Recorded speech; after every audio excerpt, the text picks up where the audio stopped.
I was sitting in the front pew of my granddaughter's school auditorium, hands folded neatly in my lap, spine straight the way I was raised, heart calm in a way I hadn't felt in years. The wooden seat was hard, but familiar. I had no idea that in a few minutes, everything I'd protected with silence for decades would be ripped open in public. The principal saved my name for last. I noticed it immediately. His voice, which had been warm for every other parent, turned clipped and formal. He didn't look at me when he said my name. Around me, the room buzzed. Low whispers, shifting bodies, the rustle of coats. I felt it before I understood it. The lights dimmed and a slideshow lit up the screen behind him. Not student photos, not announcements, bullet points. My name in bold at the top. Dates, numbers, accusations. My private life projected 10 feet high without my consent. Then he began to read. A letter from my former employer. Words like embezzlement, misappropriation, investigation. Crimes I never committed spoken aloud like proven facts. Each sentence landed like a slap. Parents turned in their seats. I felt the heat crawl up my neck, into my face, like my skin was betraying me. 30 years of dignity, of being careful and quiet and respectable, melting under fluorescent lights. I looked down at my granddaughter in the second row. Her smile was gone. Her eyebrows were pulled together in confusion, then her mouth trembled. Shame reached her before understanding ever could. The principal cleared his throat and announced that I was no longer welcome on school grounds pending investigation. No discussion, no questions, just a verdict. Phones came out. I heard it, the soft clicks of cameras capturing my worst moment. Evidence, not of a crime, but of my humiliation. A woman I once helped with groceries during a hard winter shook her head at me. Disgust, clean and sharp. I tasted metal in my mouth when applause broke out. Not loud, polite. Applause for the school's commitment to integrity. I stood slowly. My knees ached, but I refused to rush.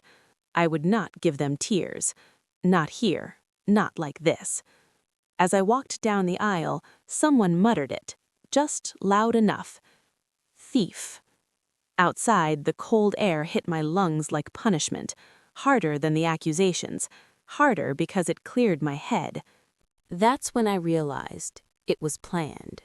And in that moment, I understood something else just as clearly. My silence had been mistaken for weakness. I learned to stay quiet a long time ago.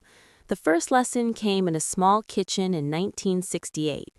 My husband stood by the sink, not angry, just tired, and told me not to make trouble. I was young. I wanted peace more than I wanted truth. So I swallowed words. For years. To keep food on the table, to keep my children safe, to keep a roof over us. I worked 30 years as a bookkeeper. I was trusted with keys, passwords, and secrets. I balanced accounts down to the penny. I stayed late. I fixed other people's mistakes and never signed my name to praise. I trained younger men who were promoted over me. I smiled and showed them how the system worked. The night my husband died, the bank tried to charge me fees I didn't owe. I fought quietly, won quietly. I learned how to survive by being meticulous, invisible, indispensable. When my employer's son took over the company, he came in with charm and entitlement wrapped in a tailored suit. He shook my hand like we were equals. The first mistake he blamed on me, he laughed, like it was a joke. "You know how these things go," he said. Then I found irregularities in the accounts, numbers that didn't line up. I brought them forward and was told to let it go. The company was bleeding money, I saw it clearly, and I understood someone would need a scapegoat.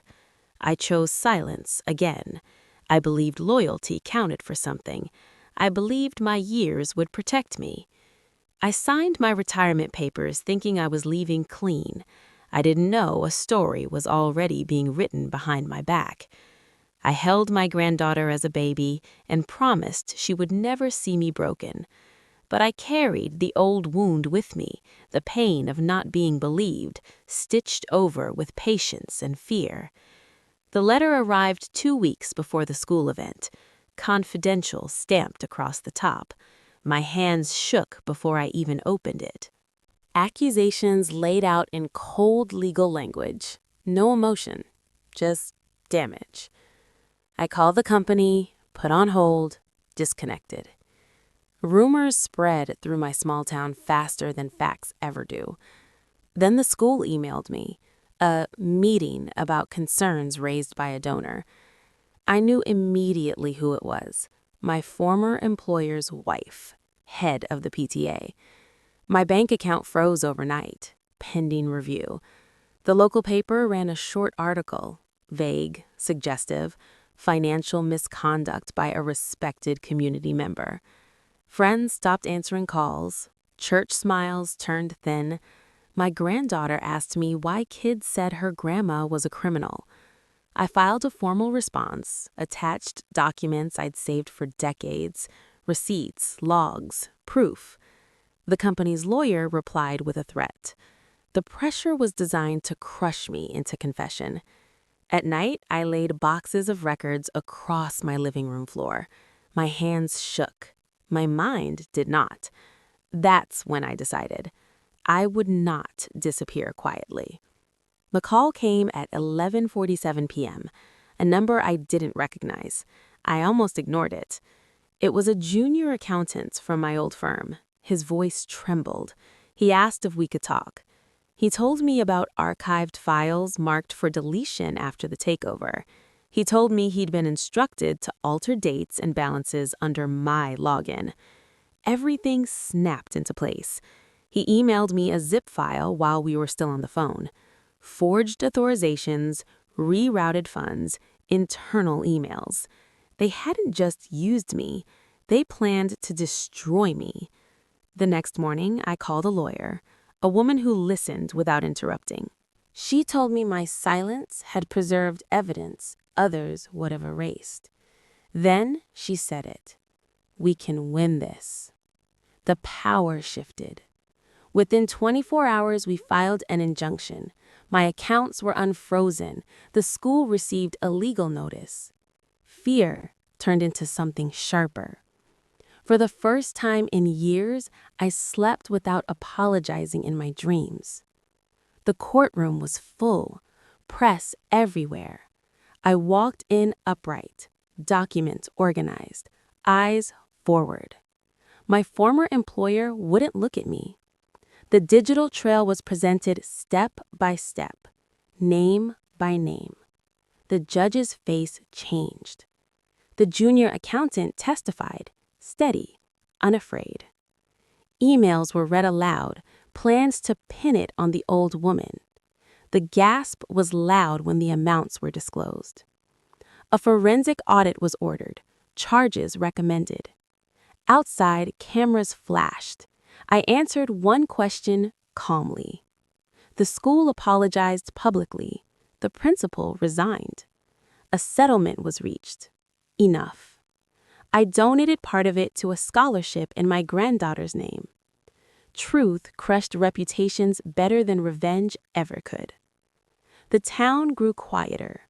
Shame changed sides. Apologies came in grocery aisles. My granddaughter stood taller. I returned to the auditorium, welcomed this time. The paper printed a retraction. The bank sent a handwritten apology. I packed away the boxes, kept one folder. The junior accountant thanked me. I realized my silence was never kindness. It was permission. Now, I'm speaking to you. Silence can protect you until it protects someone else instead. Patience is not surrender. Revenge isn't cruelty, it's truth spoken aloud. If this story resonates, share yours. Like this video. Subscribe. Some revenge doesn't shout. It waits. And silence is only powerful when you choose it.